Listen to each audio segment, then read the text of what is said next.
क्या पाकिस्तान से, बांग्लादेश से और अफगानिस्तान से कोई मुस्लिम प्रताड़ित होकर यहाँ नहीं आ सकता? बहुत से ऐसे सेक्ट्स हैं जो अलग अलग हैं। तो हमारा तो उस वक्त भी ये कहना था कि आप इस सबको दे दिए, जो प्रताड़ित होकर आ रहा है उसकी पूरी इंक्वायरी हो, इंक्वायरी होने के बाद उसका चाल चलन देखने के बाद उसको नागरिकता मिल जानी चाहिए। आपने स्पेशली मुसलमानों को उसमें सेपरेट कर दिया कि साहब वो वहां बहुसंख्यक हैं, वो प्रताड़ित नहीं होते। क्या यहाँ पे दलित प्रताड़ित नहीं हो रहे हैं? बहुसंख्यक तो वो भी हैं। बहुत से ऐसे होते हैं कि सेक्स में जो एक दूसरे को प्रताड़ित करते हैं, अहमदिया मुसलमान हैं, प्रताड़ित नहीं होते क्या?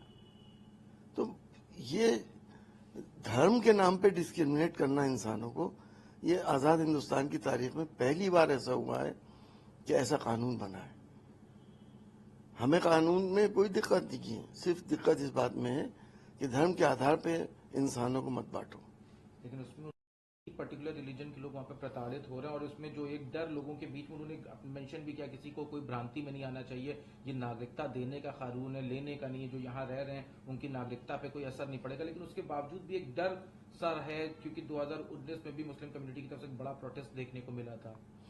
देखिए, क्योंकि ये बेस बना रहा है एनआरसी की, नागरिकता सबको मिलेगी जो रहेंगे। फिर एनआरसी में क्या होगा? एनआरसी के कानून के अंदर जैसा कि हमें बताया गया है कि इसमें आपके डॉक्यूमेंट्स, आपके बाप दादा के डॉक्यूमेंट्स, आपको प्रूफ करना होगा कि आप हिंदुस्तानी हैं, आप बाहर से नहीं आए। गरीब मुसलमान के पास तो 5 साल के डॉक्यूमेंट्स नहीं है। कोई बिहार से जाके यूपी में सेटल हो गया, लेबर क्लास होते हैं, कोई पंजाब चला गया, उनके पास क्या डॉक्यूमेंट, क्या सबूत देंगे वो कि उनके दादा या उनके परदादा इस देश के नागरिक थे? तो अब नागरिकता इनकी कंफर्म होने के बाद नेक्स्ट स्टेप एनआरसी है। तो आप लोग क्या इसमें मांग करेंगे कि जो ऐसे लोग हैं जो शोषित वंचित मुस्लिम समुदाय के लोग हैं, इनको भी नागरिकता में शामिल किया जाए, कि ताकि जो एनआरसी लागू हो तो इनके पास भी कोई डॉक्यूमेंट रहे, वरना तो उस वक्त तो डॉक्यूमेंट होगा ही नहीं, जो आप कह रहे हैं। देखिए, जो जो रवैया सरकार का मुस्लिम्स के लिए है, हमें उम्मीद नहीं कि ये इस तरह के काम करेंगे। इनका इरादा करोड़ों करोड़ों मुसलमानों के वोटिंग राइट्स को खत्म करने का है एनआरसी के थ्रू। या आगे जो भी ये करें, तो आपको तो मालूम ही है कि सरकार किस रास्ते पे चल रही है।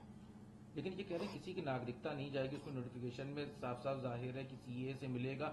और जब इस बारे में सवाल किया जाता है, चाहे कि कांग्रेस ने इसको अपोज किया हो या अदर जो अपोजिशन पार्टीज, अखिलेश यादव ने भी ट्वीट किया, तो उसके ऊपर एक जो लीडर्स का कहना यह है कि विपक्ष खाली वोट बैंक की तरफ मुस्लिम्स को देख रहा है और उनको बहका रहा है, भ्रमित कर रहा है, क्योंकि इसमें कहीं पे भी मुस्लिम्स का या कहीं पे भी जो भारत में मुसलमान रह रहे हैं उनकी नागरिकता पे असर नहीं पड़ेगा।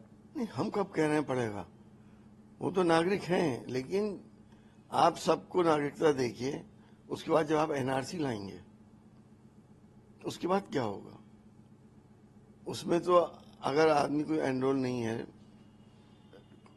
उस रजिस्टर पे, तो वो अपने कहां से सबूत ला के देगा कि हम, हमारे परदादा दादा यहाँ की थे? ये गहरी चाल है जिसके जरिए इस देश की माइनॉरिटीज को सप्रेस किया जाएगा।